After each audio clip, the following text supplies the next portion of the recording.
All right. Well, shit, bro. Our first episode of 2025. And it's no longer Transparency Podcast.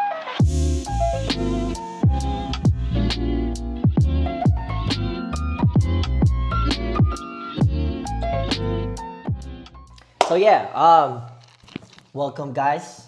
This is our first episode of I was gonna say Transparency Podcast. No longer Transparency Podcast. We're rebranding but rebirthing an old project of mine called All You Can Eat Food for Thought.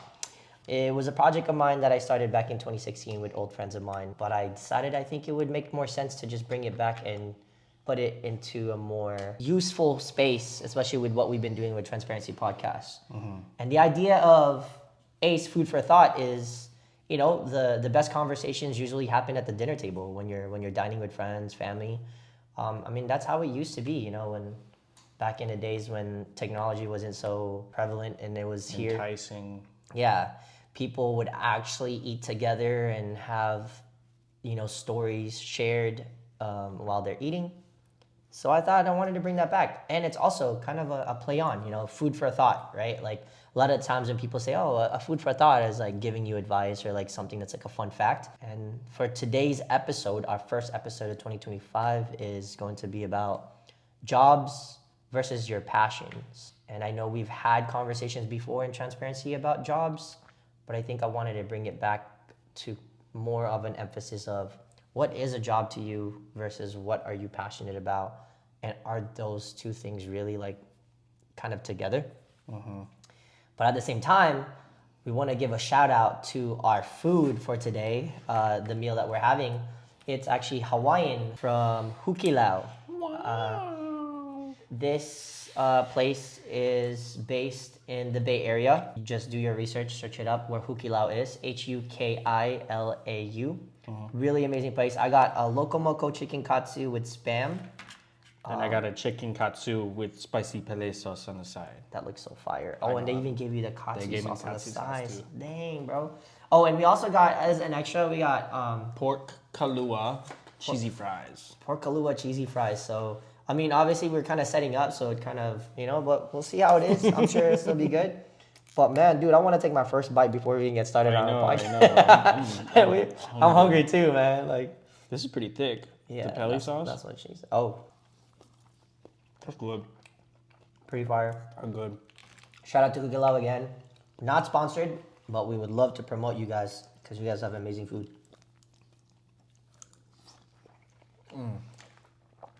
The macaroni salad's really good too. Fire. We do have a 3-camera setup this time. I guess I want to like dive into the first question, which is how do you identify like what your job is versus what you're passionate about? I would say that a passion is something that you actually enjoy doing and you like want to wake up and you want to go and do it. Versus a job, you can be passionate about your job. You can actually really want to go to your job every single day. But I think that a job is different. Like I have a job, but I don't like waking up at the hours that I have to wake up to get to work. It's not something I'm specifically like. I'm passionate about the work that I'm doing, but I'm not passionate about. It's kind of hard to say. Yeah, right? So even that, you would think like a conversation like this is like pretty easy to kind of identify. But like even what you were just saying, you're passionate about your job, like what you do. Like you do a good job for your work, right? Yeah. That's what you mean by that. Like you always make sure that like you're doing 100% at the work that you go to. It's hard. You can be good at what you do for your work. But that doesn't mean passion. Like okay, let's bring it back to just maybe just passion. Like how do you what do you identify as something you're passionate about? Like give me something that you're passionate about outside of your work. Well, I don't even know what video games I'm passionate about because sometimes I'm mad. Hey, that's yeah, maybe you're passionate about the feelings you have when you're playing video games. That's true. I'm passionate about taking care of my dog. I was gonna say. I feel like passion is love for doing something. Love for doing something. Without the feeling of like force, like being forced to do something. Right, Right. exactly. Like you actually want to do it and you are passionate about it. I think that's passionate. Yeah. Passion. I mean, like, there's people that like have like jobs and they're like engineers and stuff like that, and they're like passionate about like aerospace technology or quantum physics or NASA or something like that. But it's just like that's everyone has their shtick, their niche. Whether your job is actually going to be that niche, I think is sometimes hard because you get into like traditions and everything like that in like cultural families and everything, and they're like, you're going to be a doctor. What is that your niche though? So let's say when you get out of your day job, and you say that, yeah, like the things that you get excited most about is like when you look forward to like going home to your dog and being able to take care of your dog. That's something you're passionate about. That's why you ended up even taking the responsibility of having a dog. Does it ever feel like, oh, this is just, excuse me, this is like a chore to me? Like, oh man, I gotta go take care of my dog again today. Oh yeah. Okay. When he shits in his crate. Yeah. Okay. So even though you're passionate or like you feel compassion, because feeling compassion is something different than being passionate about something. But you still say that even though you're passionate about like, oh, I love to take care of my dog, but there are days where it does still feel like it's a chore, where it's like, man, do I have to? Yes, I do. It's a But responsibility you're I taking. think that's because I'm tired from my actual job. Okay. So my actual job affects my energy to be passionate about what I love. Well, let's bring it into this like job versus passion thing when it comes down to like the American hustle culture, right? So a lot of people, especially like now in social media, we're seeing a lot of trends where people are quitting their 9 to 5 jobs. They're quitting their corporate jobs or things that they like studied so hard for growing up, getting a degree for, and then realizing like, oh my God, I'm really not passionate about this. I'm gonna quit my job and do something that I really love. Because of this American hustle mentality where people think like you just gotta work hard for something, get a good paying job, and not something that you like, that make sure that it's something you enjoy or whatever. People will even say those things, like kind of like give you those little steps. Make sure you enjoy the job you want, and it's good paying and takes care of your lifestyle, kind of thing, right? But now people are like, wait, you know what? Some of those things I can check off. It pays well, it takes care of my lifestyle, but do I love my job, right? For me, for example, like my whole life I've been involved in the entertainment industry. But a lot of it I've realized my passion came from the idea that I wanted to create because of all the ideas or stories I had for myself that I wanted to share to the world. And even the stories that I got to hear from different people that I've met throughout my whole life. That's something I was super passionate about and always so passionate about it, even until now, that I want to continue doing. But because I got involved in the entertainment industry as a job, I started to realize as I got older, what I was passionate about became more of a chore, where it was like I would wake up and I'm like, man, I can't believe I got to work early again and run another 14-hour day, 16-hour day. But I love my job. Like I tell myself that mentally because it's that hustle mentality that I've kind of gotten accustomed to here in America. Finally, I wanted to take myself out of that space, and it was really hard because the fear of stability, right? Like it pays well, it takes care of the lifestyle I want, but then I was like thinking, but does it cross off everything? Like, do I love what I'm doing? And what I was afraid of the most was I was gonna lose that love or passion for the things I've always worked so hard for. So I wanted to take myself away and separate job versus passion. And now I'm in a space where we're making content, literally because it's the things that we want to make content about, not because someone is telling me this is the content we need to do for this reason and because it makes X amount of dollars. I think it's an entrepreneur mindset. You can be in a job and be be the niche, the shtick that you're like really passionate about, like the creative background that you have, right? But once it becomes someone telling you what to do and it's not actually what you are doing completely, that's when it becomes a job. And I think that when you're an entrepreneur, you're your own boss, right? So you don't have someone else telling you what to do, so you literally have to tell yourself what to do. And I think that's where passion does come from. Also, is you're not going to succeed unless you're actually passionate about it and you push yourself. The weird thing is too, like, kind of going off tangent, but still slightly relevant, like entrepreneurship, right? Like being an entrepreneur, it's having this mentality that, oh, like I no longer have to listen to a boss or someone higher than me. I can now do things for myself because I'm my own boss. And people are talking about like, oh, this freedom, like freedom from like a 9 to 5 or whatever. But people don't realize too that you take away from that 9 to 5, but now you're actually, if you realize it, you're working more hours than you actually used to do. But yet people are still like, oh, but I love what I'm doing, right? Is it that thought that it's because I'm passionate about it? How do you make sure you don't lose that spark, like that kind of love for the things that you're doing? Because that could easily go back to that same mentality where you're like, damn, I realized I quit my 9 to 5. And I don't knock anybody for this either, because there's a lot of people that are quitting their 9 to 5 corporate jobs or any 9 to 5 jobs and truly enjoying like their 12, 14-hour days of working for things that they're passionate about. And vice versa, where they're like, they've been doing their entrepreneurial lifestyles and then they realize, no, I actually want to go to a 9 to 5 lifestyle. I want to get into the corporate space and I just want something with like stability and repetition. There's nothing wrong with that. I think it really depends on like your actual drive for like success when it comes to entrepreneurship. Because if you really want like, it depends on how fast you want to succeed and how much do you want to succeed. How fast you're going to work like those 14, 16-hour days every day. Mm-hmm. But if you're grounding yourself working 9 to 5 as an entrepreneur, you're going to get to your place eventually. It's just not going to be as fast.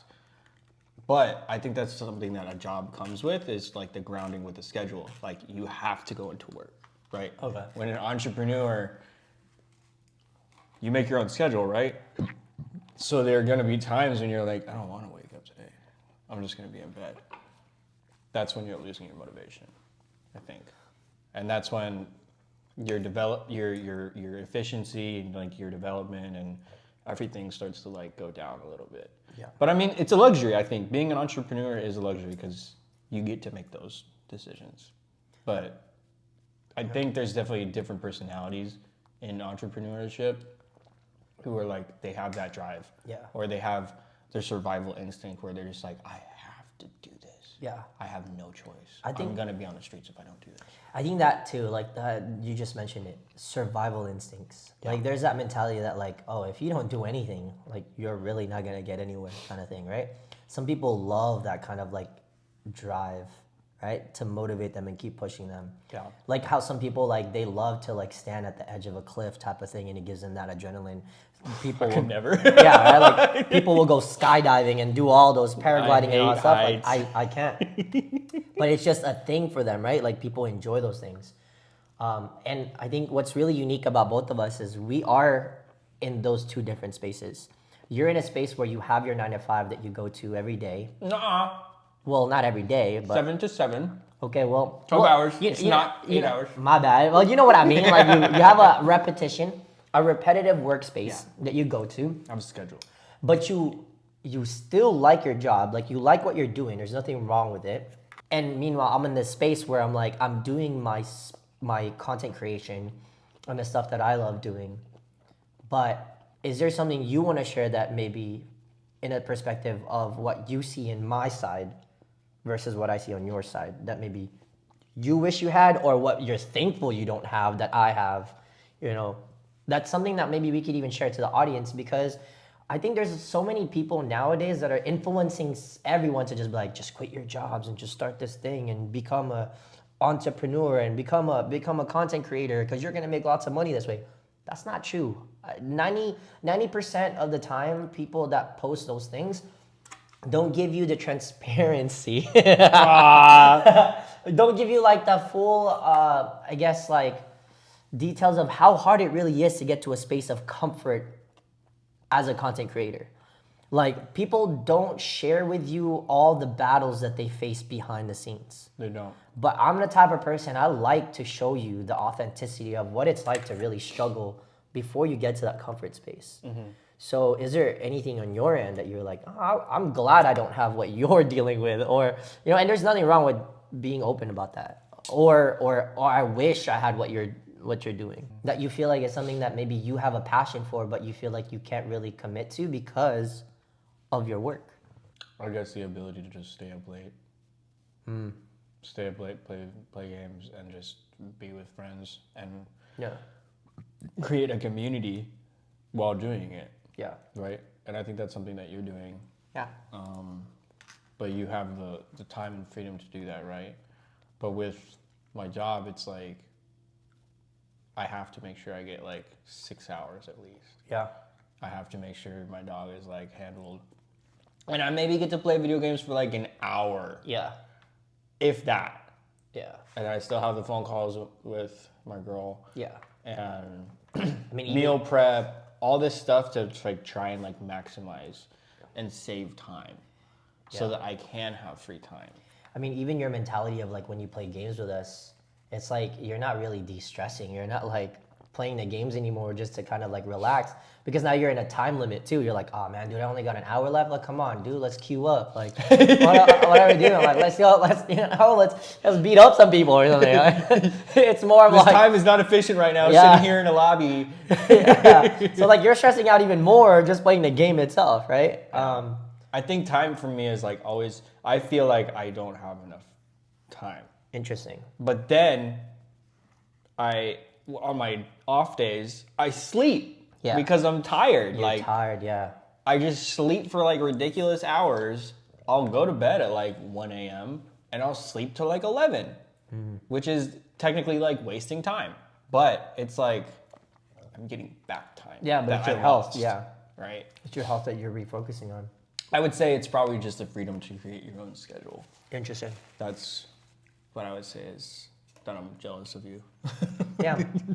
Well, my perspective, I think I've even spoken to you about this like privately, which I'm now sharing openly, is that, I mean, I used to be in that space where I had, you know, a strict time or a schedule I have to follow, have to wake up at a certain time, I got to go to work at a certain time, I got to get out, you know, whatever. And I felt that back then I was thinking to myself, wow, like I can't do this forever. Like I'm not going to allow myself to just be like not in control of my life because there isn't that work-life balance that I felt. But now it's like there's so much life, not enough work balance kind of thing sometimes. Especially, it's not just being an entrepreneur, but like as an artist, sometimes you have the creative block. And with that creative block comes like the mental health, the space that you're doing. There's still a lot of things that you have to do as an individual or as an artist, where you have to keep yourself mentally stable. You have to keep yourself physically stable and healthy, because when you're not doing anything and you're just rotting yourself out, you're really just actually, it's not productive. But for me, like when I was working at a 9 to 5 or I had my set schedules, I knew the structure I was going through. So I knew what I had to plan out or lay out, and I knew when I can play video games. I knew when I can connect with friends, and I know the amount of hours I needed to sleep. And sometimes I kind of envy that kind of stability. Grounding. Yeah, that grounding. Where it's like where someone sometimes can tell me what to do and should tell me what to do. I don't like being told what to do all the time. But I mean, not to say that I didn't work well in the spaces that I was in. You don't like a micromanager. I don't like a micromanager, but I love a leader, right? I appreciate leaders that can set examples and, you know, like lead by those examples. But I think that, the thing I'm jealous of at the time, like with you, is like, you know exactly when you need to go rest. Sometimes I don't, like sometimes I have no control, like I have no self-control. I'm like, oh, look at that. I've already spent 12 hours like streaming. Like, oh, let's just go. Just one more game. I just spent 24 hours streaming. Oh no, what will I ever do? No, but it's like, But even that, like, see, like, even that, right? Like, of course, like, yeah, like, we're laughing at it too. And it is a funny thing where, like, people will complain about, like, oh, streaming is such a hard job, or, like, content creation is such a hard It is job. hard, though. But it really is, It truthfully. really is. But I'll never knock someone else for the jobs that they do, right? Like, but, like, to us, it's quick banters that we can easily do to each other because we understand each other.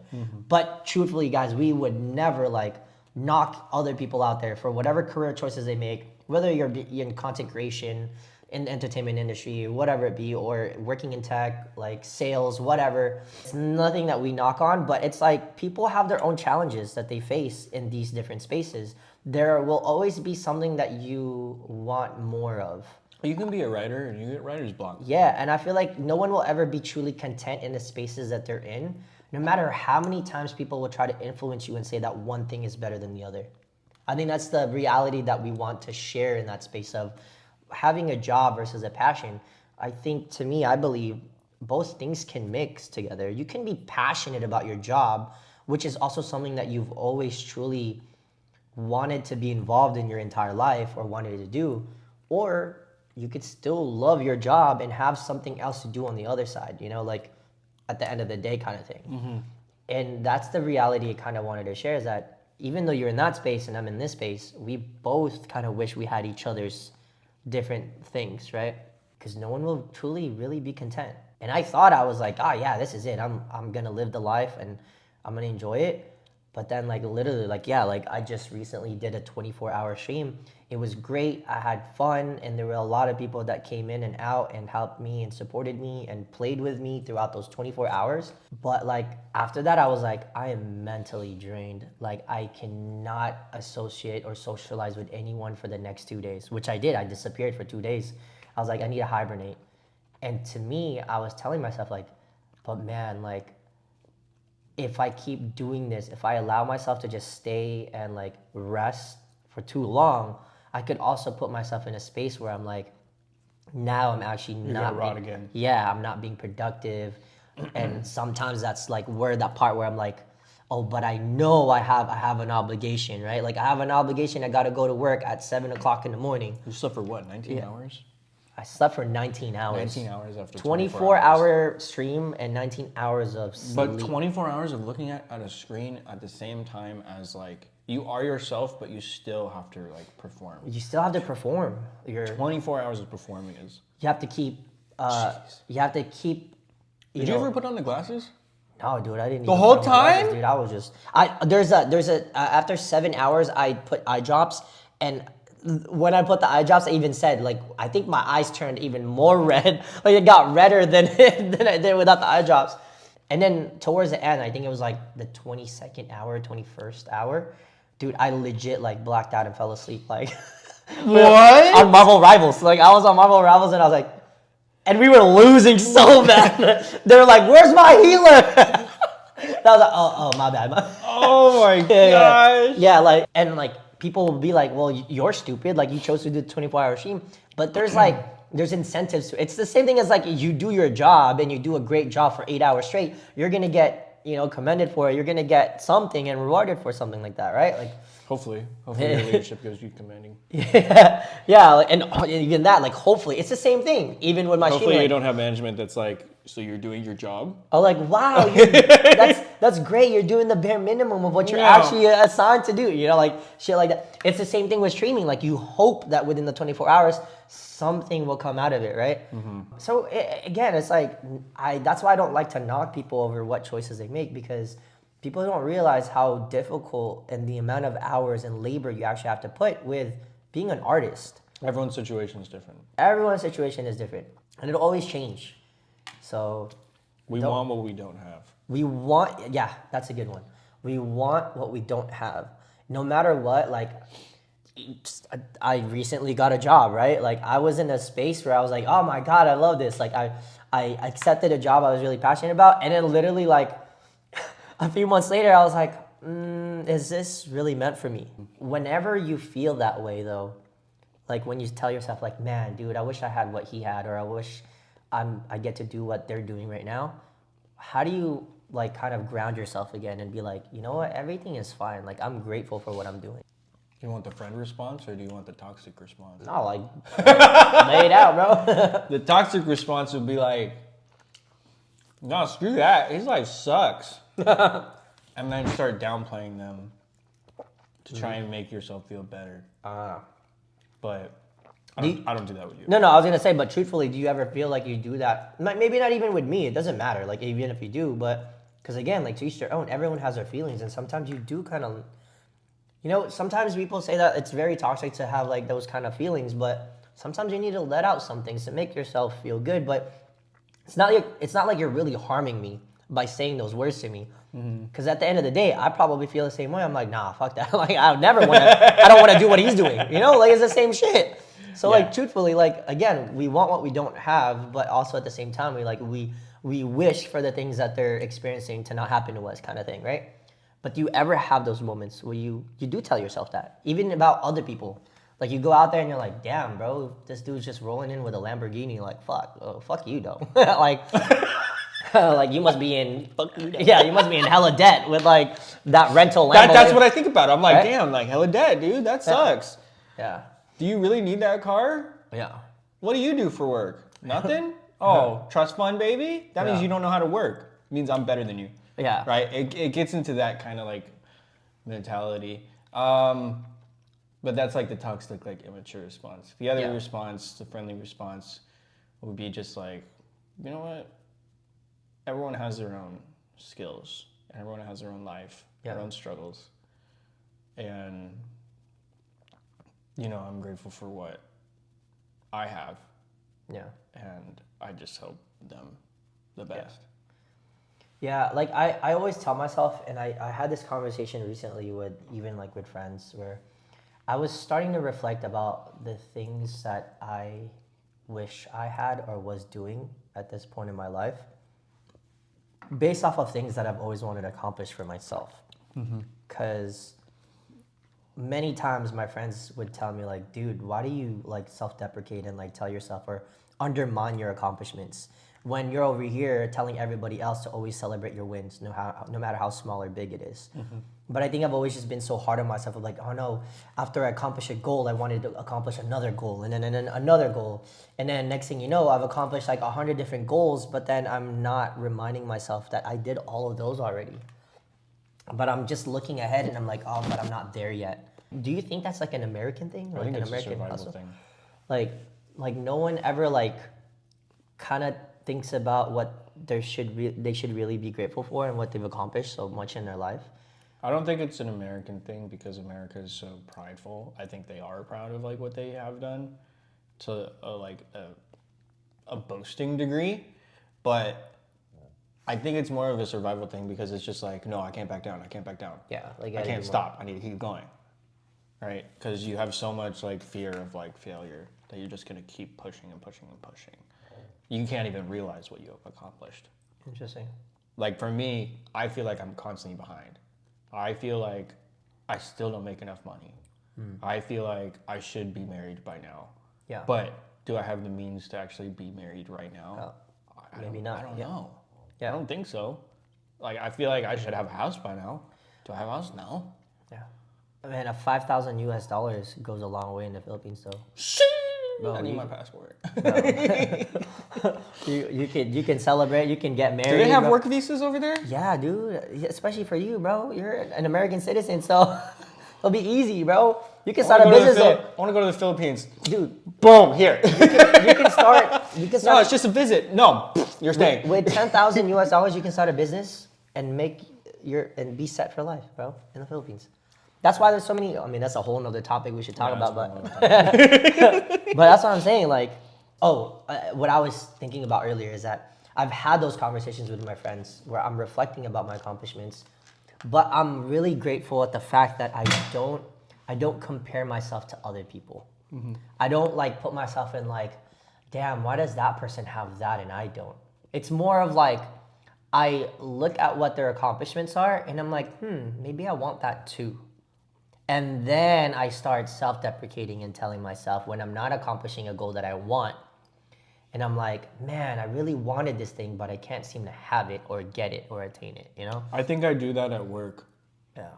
When it's like, my other colleagues getting something, but Yeah. then I know like I'm like the top performer. Yeah. I'm just like, why are they getting it? Why they getting Why? Why they getting the round of I'm applause? in like the hardest like Yeah. team to be in, and they're getting rewarded for Yeah. what? What are Yeah. they doing? Yeah. And that's something that I'm wrestling with. Do you ever think about though, like maybe they get the recognition, but behind the scenes, do you ever feel gratitude that like, yeah, they're getting the recognition, but the truth of it is that it's because I had helped them get there, right? Like I know for a fact deep down in myself, like for my hard work and all the efforts I put, despite me not getting the recognition, I know I helped them get there. So that was me as a leader showing them what it was like to get to that space that they deserve also, right? Like maybe sometimes they don't deserve it, but still they got the round of applause or the pat in the back because technically you guided them there. And people don't, and a lot of the time, Nah, it's not that. yeah. It's more like, Wesley, you've been recognized so many times. Oh, like in the I past, hate that. Actually, like, yeah. Blah blah Oh blah. my It's toxic, dude. Oh my god, dude! There's a thing in my old job too, where you get at the end of the year get recognized for like a feedback How thing. many recognitions have you gotten? Yeah, no, just dude. think about it, and then it's just like, why does that matter? I'm still doing the best job. There was literally at one of my old jobs. It's like you're repaying them for rewarding me. How does that make any sense? So like, dude, it happens, and then they'll say as an excuse like, we want to promote other people and feel like they deserve it too. Yeah, like we want to, because It's the same thing. we want to recognize them because we want them to work even harder too, like we want them to show that their efforts are actually being, so I'm like, okay, so my efforts aren't worth it? Like it wasn't, like what I did wasn't good enough? It's crazy, dude. Like it happens for sure. So I can understand that part where it's like, yes, you have very valid feelings to feel like, okay, what about me though? But in most cases, in terms of like looking at people's recognitions or accomplishments, I never would be like, I hate that he has this. I hate that that person won $1 million from the lottery and I haven't won, crap. There was this, I don't know if it was another podcast or maybe just a video that I maybe have like passed through, but there was this like person that was saying like, they were saying that like, I was put in hard mode. My life is in hard mode because the universe knew that if my life was in easy mode, I wouldn't be grateful for all the things that I got to achieve. So my life is in hard mode because the universe just knows that I can accomplish all of these feats anyways. So they wanted to make it slightly difficult so that I could be even more grateful when I achieve these things. And ever since I heard that thought, it made me realize like, damn, bro, like, yeah, man, like my life has been in hard mode for the longest time. And there was even this, the broken bones theory. So this broken bones theory, people say, if you've never broken a bone in your life, it's because the universe or God already knows that you have thick skin and you can persevere through every like challenges that you go through in your life. Or and you're just safe and not. And you'll always be able to overcome. Well, for example, for me, or yeah, you're just safe, or like you just live in a bubble or something. No, you just be safe. Like I haven't technically broken a bone. No, but like for me, but that's what you're saying. The broken bone theory. Like, Yeah. For example, look at this. Like so. I used to be a dancer, so I used to be involved with doing a lot of stunts or doing other things, right? Never broken a bone. I used to longboard, skateboard, and do all those things, and I'd do stupid stuff. Like, I would longboard going down a hill, like going 30 miles per hour. Dive bombing? With no helmet whatsoever. Like, I've fallen and I've scraped and gotten scars and everything, never broken a bone, right? Like, done all those things. I've gotten in car accidents, never broken a bone. But, like, the broken bone theory is the idea that, like, it's because all the hard things in your life, all the challenges that you face, the universe just knows that you can overcome them and that you won't falter no matter what happens to you. Wow. That you'll just keep persevering and just push through and accomplish all your feats no matter what. So it's that same idea that like our lives are sometimes not the same difficulty. Like it's in a difficult mode or level because other people, maybe they're in easy mode, but it's because we don't realize the other hard modes that they're dealing with in their lives. So other pieces of their lives seem like it's easy. Your life is easy. Yeah, right. Pick your neck. Right? But like in Let's reality, make it a little hard. break your neck. Let's, Break your neck. let's break your arm real quick. Let me humble you real quick. You know, but even stuff like that. Like one of like my favorite dancers back in the day, he lived a really, really like challenging life in the past. And then he became so successful that like he started to live like such a lavish lifestyle. He had everything he had that he wanted. He finally got to have a home, a family, and all the things that he wanted in his life, but then still committed suicide, you know? So like despite all the things that he got to accomplish, at the end of the day, he was still unhappy, right? There was still something deep down that was still a hard mode for him that he couldn't accomplish, right? So that's why now I think about it like, man, dude, yeah, like people have jobs or people are doing the things that they're passionate about as their job or as a part of their life. But people probably are facing different challenges in these spaces. Look at every single other, like, all the comedians that have committed suicide too, though. Yeah. They look like they're happy. And they're always the one putting out the jokes, right? Like making other people laugh and be happy. No one knows that that's... Yeah. There's like a dark side that no one sees behind closed doors. Is it unselfish? Is it like not selfish? Or is it selfish that they want to make people laugh, but in transition, they're also suffering. distracting themselves. Like you're distracting yourself by making a joke, right? But you're also wanting to make people laugh. Is that selfish? I think it's a little bit of both. Like, I think people are allowed to be selfish about what the feelings that they want to have. So like comedians will like make other people laugh because it also makes them feel good. Yeah. It's like that whole idea, like, what is a good deed when a good deed is done? Is it a good deed because you know that you're going to do a good deed? Or is it a good deed because despite the acknowledgement and recognition you get for it, you just still did a good deed? So it's the same thing with like that. Like, people want to feel certain things, yes, for the sake for themselves, but also they're allowed to do things for other people while feeling good about what they did for other people. Like, are comedians who are actually depressed, is that passion? Maybe it can still be, you know? Because if you're in that state, you're going to take your life before the truth comes out. But I think it's like, see, I don't know, man. But see, I think that's like more of, like there's like a lot of internalized battles that they're facing that we won't really understand, right? But it's like, it was his career. It was something he was really passionate about. He loved doing those things. There's a lot of movies that we can remember that, you know. Comedian actor. Yeah, like we appreciate for the things that he's done. And we'll always recognize him for those things. It made people happy, made people cry, and made people feel all sorts of emotions. But maybe that was like a thing that he wanted to do.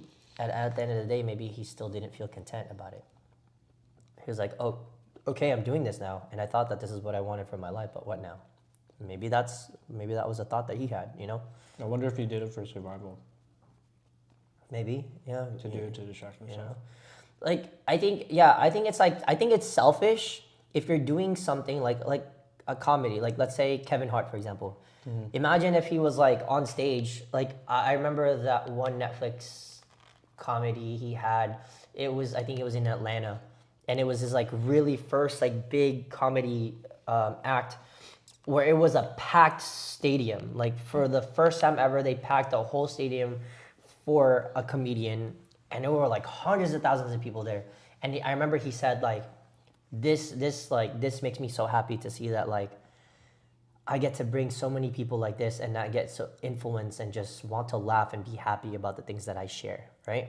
But imagine if he went on stage and be like, but by the way, I just made $1 million out of all of you guys. Like, now that's an asshole move, right? Like, thanks to all of you assholes out there on the, you know, on the seats. Like, it could be a part of his comedy skit, but that's still like, okay, now you're really just like bragging, like you're being arrogant. I think that's selfish. But if you are doing it for the sake of like truly like entertaining or making people happy, but obviously like you still get something out of it, there's nothing wrong with that. I mean, there's literally everything we do. Like, you work at your job to get something for yourself, but you're still doing something for someone else. At the end of the day, are you happy about it? Maybe not. Maybe you are, but you're still doing it's a same but different kind of concept. I'm making content for myself, but at the end of the day, I'm still expecting something in return. You know, like I'm not just gonna do this for nothing, but I'm not gonna always think about it every day. We're like, by the way, guys, for you guys watching this, you guys better be paying up. You know, like I'm not expecting that. I'm just I want to do it because You have fun with it. I have fun with it. I'm passionate about it. But obviously, at one point in my life, there's still going to be a thought of like, okay, but what am I gaining from it? Right? Like, is this something really fruitful to my life? Am I progressing in the spaces I think I'm progressing in? Mm-hmm. Yeah, I think that's the kind of thought about that. Jobs and passion, I think it goes hand in hand. You can be passionate about a job you're doing, but you could also be doing a job. Like you could have a work that you're doing as your job. I think it depends on how serious you are. Yeah. Definitely. Yeah. I think. Because if you're really that serious, you're not going to fail. Yeah. You're not going to allow yourself to fail. Yeah. Even for those people that are passionate about something, sometimes, like for me, for example, I may be passionate about it. I've been doing this artist lifestyle my entire life, but I have my days where I still feel like I want to give up. You know, like. And I ask myself, I kind of like the imposter syndrome thing where it's like, damn, dude, maybe I'm not good enough for this. Maybe this entire time, like I've been telling myself, like, I want to be an artist, but the universe has been telling me I should be a lawyer. You know, I don't know. Like, but I've been neglecting it because like, oh, but I love it so much kind of thing. Right? But you've been doing it for so long. That's the crazy part. Yeah. And I've To think you're like, that imposter syndrome just kicks in and you're just like, never goes away, man. I don't know if I can do this. It's like, you've already been doing it. Shut up. It never goes away. I don't know if I can do this. He's like crying with $100 bill, like taking out cash, like, oh no. I don't know if I can do this photo shoot. Oh no, I just You've got only been paid. doing it for 20 years. Like, I just got paid, but it's so tough. Just wiping yourself with dollar bills. No, we never like that. We never do that. I'm just saying. But yeah, I just find it interesting for you too, just because you're older than me, but yeah, like, thanks for reminding them and reminding me.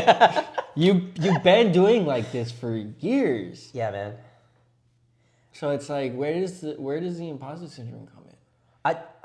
I don't know. Sometimes I think it really is just like a self-deprecating thing where it's like, although I don't like going back to that thought where like I don't go look at someone or like watch a YouTube video and like, damn, why does she have a million viewers, or why does he have a million viewers and I'm not getting squat or whatever. But there's a difference in experience and time and tenure, right? Like things that they've done, or what I'm executing or not executing. But then I tell myself, I'm like, but I know I'm good at what I'm doing. And then I get into the cycle of, but will it become fruitful? Will something come out of what I'm good at doing? Maybe not. Because you never know. Yeah. But can you do better? Yeah. That's even a piece of that too that creates that imposter syndrome. Because I have so much experience in this field for so long, it's like kind of that idea. You don't want to be stagnant. Yeah, and it's that idea that like they say that like you can't teach an old dog new tricks. So it was like the older you get, the older I get, I tell myself like, man, am I washed out? Like, because there's so many new artists or new creatives now, even in the dance scene, bro. Like the dance community, like from 2016 to 2020, the dance community evolved so significantly. Like so much has changed in the dance community just within that time frame. And then even during the pandemic, dance became such a popular thing, like even in social media, like TikTok and stuff. And dancing, like just dancing was so different. And like the millennial dancers would be like, that's not dancing. But for the new generation, like, no, this is dancing. And these kids pick up our dances so much faster than we would take. Like it would take us like a week to learn a whole entire choreography, while these kids would learn it literally within like 30 minutes just by watching it and then imitating it and doing it. Do you think they have passion to do that, or they're just hungry for an easy dollar bill? It really depends. It's something I can't really say, but it's that idea that where my imposter syndrome sets in, where it's like, am I washed? Like, yes, I'm great. I have so much experience and I know what I can do. What takes someone 2 hours to edit something could take me 30 minutes. But then I'll tell myself, but is my 30 minutes quality versus that Right. Is person it doing? efficiency or quality? Yeah, right? Like, or both, like efficiency and quality, right? So that's where the imposter syndrome sets in. We're like, But then as a creative person, who's to say you're washed when you're creating something new? I think it's because I reflect it based off of the feedback or no feedback I get, right? Again, it's that as an artist, for you to be successful, you have to be recognized, right? As an entrepreneur, to be successful in your business or something, you have to make sales. You have to make something. Like, there has to be a result. Like, you don't do the work and then there's no result. Then the definition of that is failure. Like, you're not actually succeeding. I think that's the hard part as a independent, artist, or like as an entrepreneur of a business owner. Yeah. Same thing. Like, any company or business, a company isn't going to be considered in Forbes top 50 or whatever successful companies out there if they don't have reports to show that they are successful in some way, right? Well, they can cheat their ways out in and out or whatever. Like, Who's that one Asian chick who made Fansly? She dated Flex Ninja.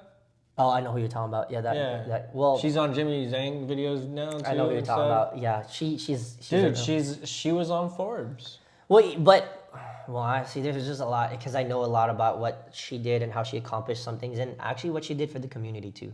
She did a lot actually especially for women. So I commend her for like the thing.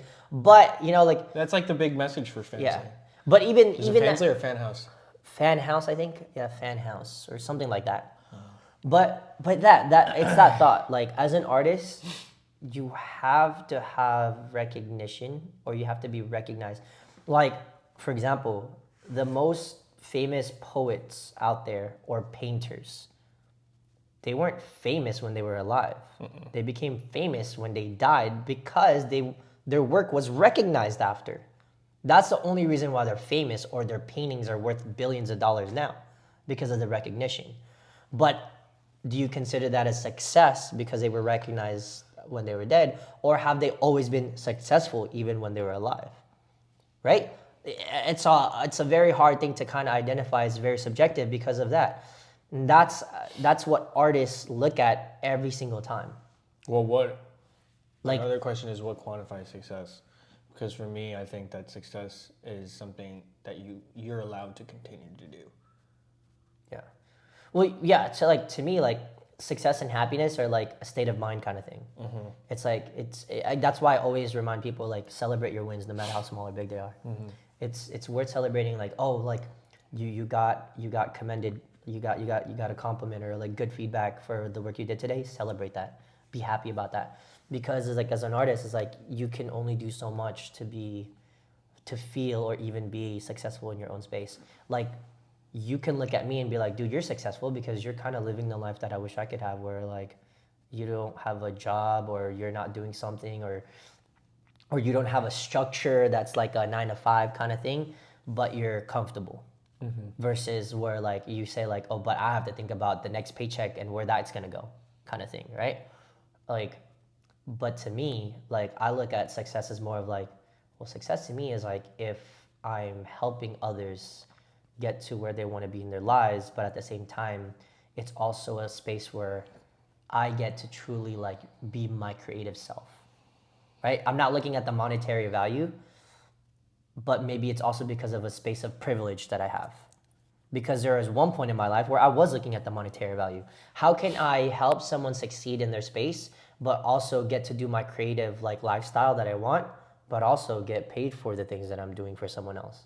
That was the kind of mentality I had before. But now I've taken away the monetary value part. I'm just looking at how can I do the two. That's success to me. And if I'm not helping someone succeed and then also get to love what I'm doing creatively, then I'm not being successful. And then that's where I start self-deprecating. That's where I start telling myself like imposter syndrome, like, damn, am I washed? because I couldn't even help that person get to where they wanted to be. When back in the day, I'd be like, oh yeah, I got connections for you, I got network, this and this, and I'll tell you this, and this is what you should do, and then they actually succeed in that, right? So that's why like it's a hard space for like maybe for me, because you always have to keep evolving as an artist. You can't just stay exactly the same. It's different for like a painter. Maybe they can paint the same exact strokes, you know. Yeah, but we have like pieces of art that are just like a dot. And even that, modern art now is just washed. That is a definition of washed. Like, and they're just like, they have these art galleries and they're like, oh my gosh, yeah, this piece is beautiful. And it's just like, it's literally a black dot in a white frame. Yeah. Called Dot. Or like they sold the blob. Or they sold a banana. They sold a banana for like multi-million dollars. I think it was like 4 million or maybe even more. For what? Because it was a banana they had on, like, that they taped on a wall. Bro, it was crazy. It was so stupid. Yeah, that's like modern art. But see, like, I like architectural modern art. It's so, yeah, like that kind of lifestyle is so different. Or this lifestyle as an artist is different for sure. And that's why I tell myself like this is probably the hardest profession anyone can be in, because even to this day, artists are still being undermined.